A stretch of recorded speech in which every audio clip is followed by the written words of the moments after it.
কালকেই তো ক্রিসমাস, আর ক্রিসমাসে fruit cake না খেলে কি হয়। কম খরচে আজকে তোমাদেরকে ফ্রুট কেক বানানো শেখাবো। তো এক নজরে তোমরা একটু দেখে নাও যে ফ্রুট কেক বানাতে কি কি লাগছে।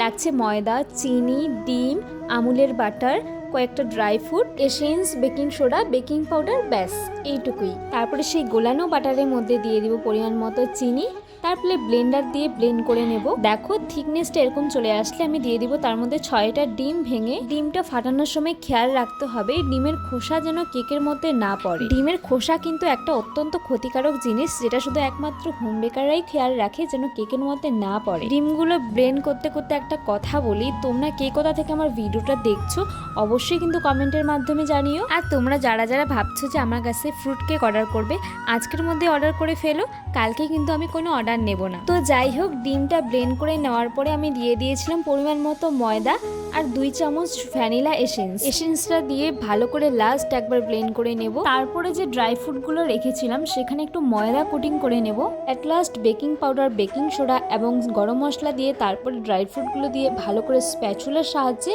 নাড়িয়ে দেব। আর হ্যাঁ, ফ্রুট কেকের কিন্তু অনেক রেসিপি আছে, কে কিভাবে বানাচ্ছে সেটা তাদের ব্যাপার। আমি যেভাবে বানাই আমি সেটা তোমাদের সাথে শেয়ার করলাম। তো এভাবে তোমরা একবার ট্রাই করতে পারো, আশা করছি বিফলে যাবে না। একটা কাপকেক তোমাদের সামনে ভেঙে দেখাচ্ছি কতটা স্পঞ্জ